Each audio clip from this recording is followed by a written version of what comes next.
बताइए, अगर आपके दिल में आस्था है भगवान के प्रति तो आप बीच में दलालों के क्यों जरूरत, एजेंटों के? ये एक एजेंट है, भाजपा का कथन आया है कि जो महिलाएं मांग में सिंदूर नहीं करती है, गले में मंगलसूत्र नहीं पहनती है और क्या बोला है कि रजिस्टर्ड नहीं है, खाली प्लॉट महिलाओं के बारे में इसे भोजपुरी में कहा जाता है संत के मुख से लंठ के भाव। हमारे हिंदू धर्म से परे हैं जो मुस्लिम महिलाएं हैं, मुस्लिम समाज की हमारी महिलाएं हैं, सिख धर्म की हमारी महिलाएं, वो मांग में सिंदूर नहीं करती है, गले में मंगलसूत्र नहीं पहनती है। तो सीधा तौर पर ये कटाक्ष जो है धीरेन्द्र कृष्ण शास्त्री का सीधा तौर पर उन महिलाओं को बोला जा रहा था कि तेजस्वी जी के पास भी धीरेन्द्र कृष्ण शास्त्री जी के जो दूत गए हैं आमंत्रण के लिए, उप मुख्यमंत्री हमारे बिहार के, तो वहाँ पर भी आए। तेजस्वी यादव किसका खून है? तेजस्वी यादव यहाँ के दलित पिछड़ों के मसीहा कहे जाने लालू प्रसाद यादव का खून है। वो ऐसे लोगों के पास कभी कि हम बिहार को भक्तिमय राममय करने के लिए आया हूँ, क्या इस बात पर क्या मतलब? कैसे राममय हो जाएगा? राममय मतलब पूजा पाठ। ये भारत है, भारत राममय नहीं हो सकता।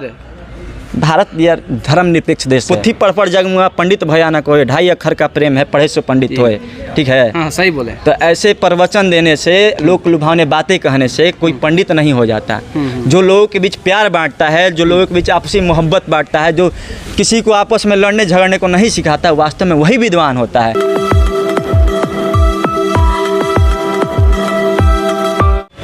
नमस्कार दोस्तों, मैं अमित कुमार सिंह और आप देख रहे हैं Janta halt, popular Bhojpuri and परसुमित लाइव न्यूज।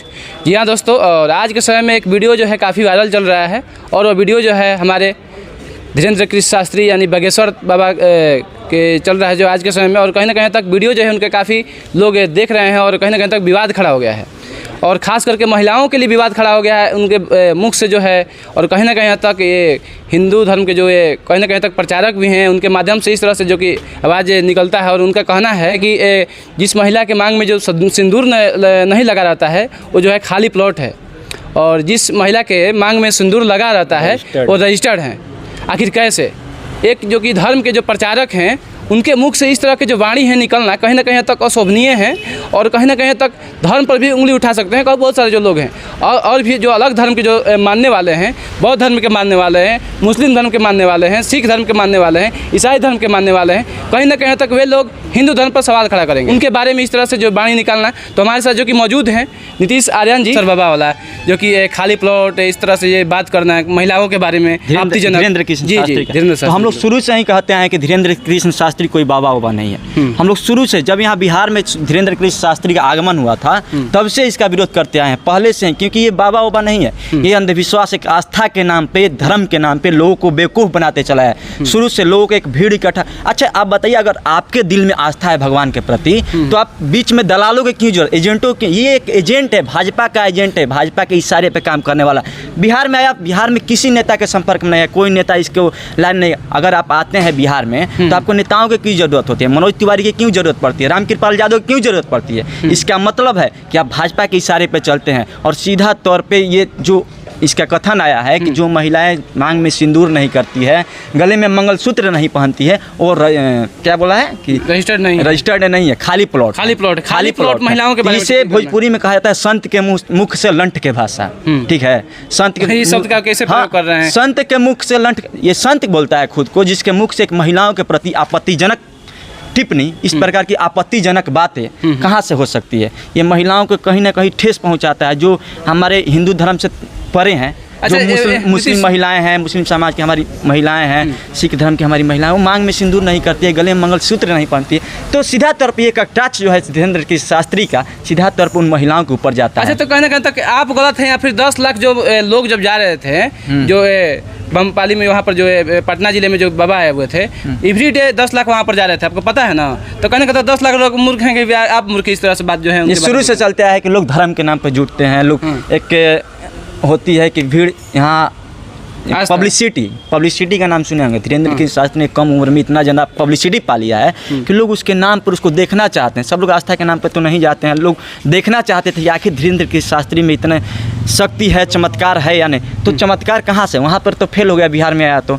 बिहार में आया, वहाँ लोग गए, लाखों की संख्या में लोग गए, और लोगों की हालत वहाँ गर्मी के कारण ख़राब हुई। अगर धीरेन्द्र कृष्ण शास्त्री में शक्ति होता तो शायद ये लोगों की तबीयत वहाँ नहीं बिगड़ती। अपने चमत्कार के माध्यम से लोग जो उसके दर्शन करने गए थे, जो उसका मतलब क्या कहिएगा, दर्शन ही करने के गए थे, तो उसका दर्शन करने गए थे तो उन लोगों के लिए वो चमत्कार के माध्यम से उन लोगों का तबीयत नहीं बिगड़ने देता। तो मतलब आप भाजपा के एजेंट कैसे कह रहे हैं इनको? कहीं ना कहीं तक किसी को रोक थोड़ा ना था कि धीरेन्द्र कृष्ण शास्त्री जी को, जो कि आरजेडी के बीजेपी के लोग गए थे, आरजेडी के लोग नहीं जाएंगे वहाँ पर, जदयू के लोग नहीं जाएंगे, बसपा के सपा के लोग नहीं जाएंगे, ये कोई मतलब रुकावट था? उन लोगों को स्पेशल आमंत्रण था।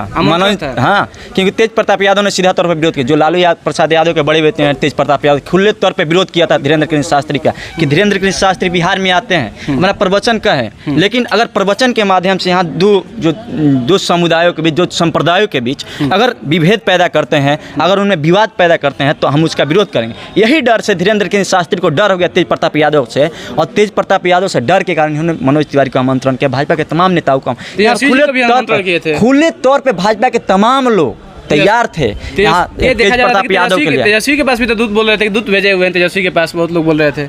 कौन बोल रहा था? मतलब उसमें बोला जा रहा था कि तेजस्वी जी के पास भी धीरेन्द्र कृष्ण शास्त्री जी के जो दूत गए हैं आमंत्रण के लिए, उप मुख्यमंत्री हमारे बिहार के, तो वहाँ पर भी आए। तेजस्वी यादव किसका खून है? तेजस्वी यादव यहाँ के दलित पिछड़ों के मसीहा कहे जाने लालू प्रसाद यादव का खून है। वो ऐसे लोगों के पास कभी नहीं जाएंगे जो दो संप्रदायों के बीच उन्माद पैदा करने की कोशिश करते हैं, दो संप्रदायों को झगड़ा कराने की कोशिश करते हैं, दो संप्रदायों को लड़ाने का कोशिश करते हैं, आपस में उच्च नीच का भेदभाव पैदा करने की कोशिश करते हैं। ऐसे लोगों के बीच तेजस्वी प्रसाद यादव कभी नहीं जाएगा। आपको पता है फिर आने वाले हैं गया में, शायद सुनने में भाजपा का एजेंट है। मैंने शुरू में बोला भाजपा का प्रचार करने के लिए आ रहा है। 2024 में लोकसभा का चुनाव होने वाला है। लोकसभा के चुनाव को ध्यान में रखते हुए भाजपा के लोग यहाँ उसको बुला रहे हैं। तो क्या आपको दिक्कत है? वो कहने तक उनके मुंह से एक और वाणी निकला था कि हम बिहार को भक्तिमय राममय करने के लिए आया हूँ। क्या इस बात पर क्या मतलब? कैसे राममय हो जाएगा? राममय मतलब पूजा पाठ। ये भारत है। भारत राममय नहीं हो सकता।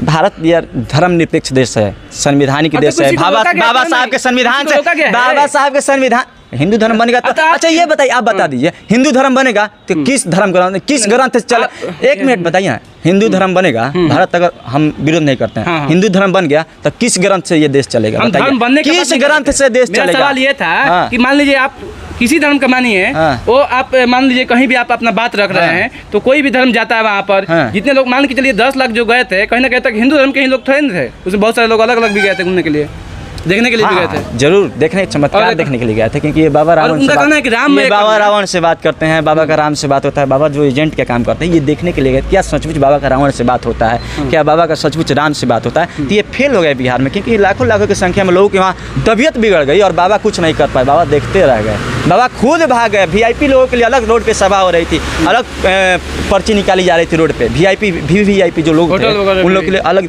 रोड पे पर्ची निकाली जा रही थी। होटल वगैरह में लास्ट में लोग देख रहे थे कि पर्ची निकाला, तो VIP के लिए, भाजपा के बड़े बड़े नेताओं के लिए, बड़े बड़े लोगों के लिए नहीं, विशेष करके भाजपा के नेताओं के लिए। तो मतलब क्या लग रहा है कि उनके द्वारा ये बिहार जो है राममय हो जाएगा? कौन?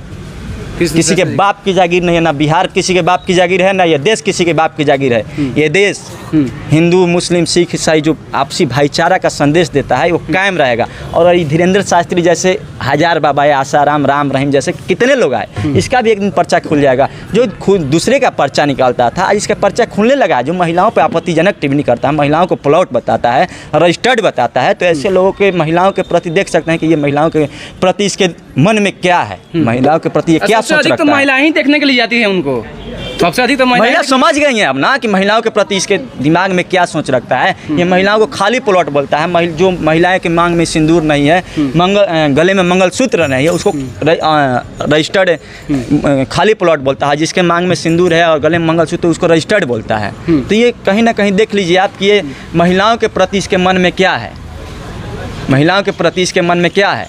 ये लोग इस देश में जाति पाति पैदा करते हैं, ऊंच नीच का भेदभाव पैदा करते हैं, आपस में लड़ने को सिखाते हैं। हिंदू मुस्लिम सिख ईसाई जो धर्म के आधार पर झगड़ा उत्पन्न करने का काम करते हैं, ये वही लोग हैं। ये भारत है और ये भारत धर्मनिरपेक्ष राष्ट्र है। ये बाबा साहब के संविधान से चलने वाला देश है और इस देश में सभी लोगों को रहने का अधिकार है।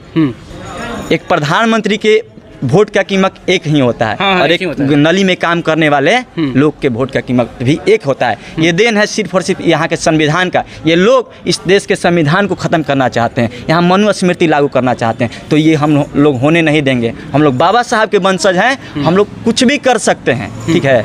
हम लोग संवैधानिक लोग हैं, संविधान के अंदर में रहते हैं और ऐसे बाबा ढाबाओं के फेरा में उनके मंच पर तो बड़े बड़े लोग भी गए थे, बिहार के डीजीपी भी गए थे। जिनके मंच पे? गुप्तेश्वर पांडे जी के नाम पे। गुप्तेश्वर पांडे जी से हम लोग बात किए थे, हमने भी बात किया था कि कहीं ना कहीं तक आप मिले हुए थे। आप जाने कि उनके बारे में जो ये पर्ची निकालने वाला जो बात है, ये कितने 100% कितने % जो है ये सच्चाई है या फिर झूठ है।